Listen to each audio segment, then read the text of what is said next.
Dobrý deň.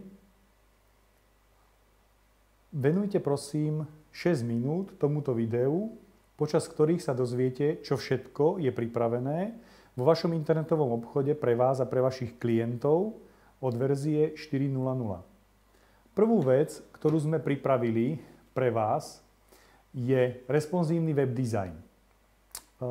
Jednou vetou, ak ste sa ešte nestretli s týmto pojmom, responsívny web design je súbor nástrojov a pravidiel, ktorý slúži k tomu, aby čo najviac sa využila zobrazovaná plocha, aj ovládacie prvky, či už sa jedná o mobilný telefón, tablet, displej notebooku, veľkého počítača, alebo nebodaj aj Full HD televízor.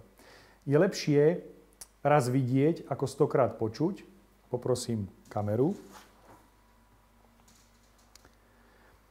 Pokiaľ máme Full HD televízor alebo Full HD počítač, tak vidíme internetový obchod takýto. Pokiaľ sa nám zmenšuje, až klesne na 1200, v takom prípade zmiznú niektoré prvky, ale pokiaľ sa bude zmenšovať naďalej, zmení sa aj to, že sa nám prepne do verzie, ako by bola vidieť v tablete.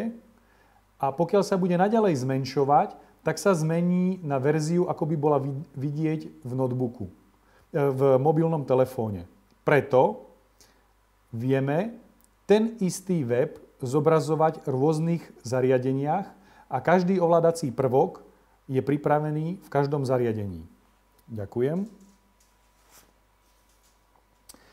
Ďalšiu vec, ktorú sme pripravili od tejto verzie, je zdokonalený nákupný proces. V rámci tohto procesu je zviazané poštovné balné doplnok objednávky s platobným systémom. Čo to znamená?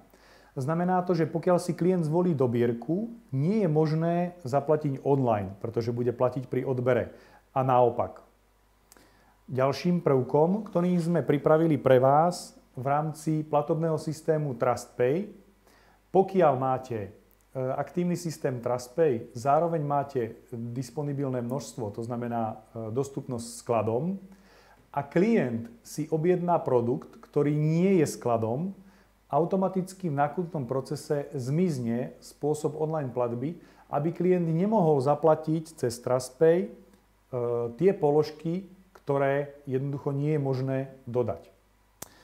Ďalšiu vec, ktorú sme pripravili v tejto verzii, je strážny pes, ktorý sám expiruje. Čo to znamená? Pribudli dva nové intervaly. Prvý interval je, s akou frekvenciou sa bude klienta pýtať, či si naďalej praje sledovať množstvo alebo cenu. To znamená, že po tomto intervale, dajme tomu 14 dní, klientovi príde e-mail, že si nastavil sledovanie daného produktu, že či je dostupný skladom, a pokiaľ to požaduje naďalej, aby klikol na tento link. Pokiaľ to neurobí, nastupuje druhý interval, predpokladajme, dajme tomu, že 21 dní. A pokiaľ tak neurobí nasledujúcich 21 dní, tak tento strážny pes sám seba vymaže zo systému. Ďalšia vec, ktorá je pripravená v tejto verzii, je vyhľadávanie, ktoré máte na svojom webe, je dvojúrovňové. A hľadané slovo sa najprv vyhľadáva v názvoch produktov a až potom v ostatných, v dlhom popise, v krátkom popise. Je to veľmi dôležité, pretože pokiaľ by sa hľadané slovo vyskytovalo frekventovanejšie, s väčšou váhou v dlhom popise, bol by uprednostnený produkt, ktorý má to slovo len v popise, namiesto toho, aby bol uprednostnený produkt, ktorý ho má vlastne v názve. Ďalšou vecou, ktorá je pripravená pre vás aj pre klientov, je systém kupónov, ktorý bol doplnený o nové funkcie. V administrácii, pokiaľ odosielate kupón, je možné odoslať kupón nie všetkým klientom, ale len tým, ktorí mali odber, ktorí majú dodací list alebo objednávku za posledný mesiac, 2, 3 až 24.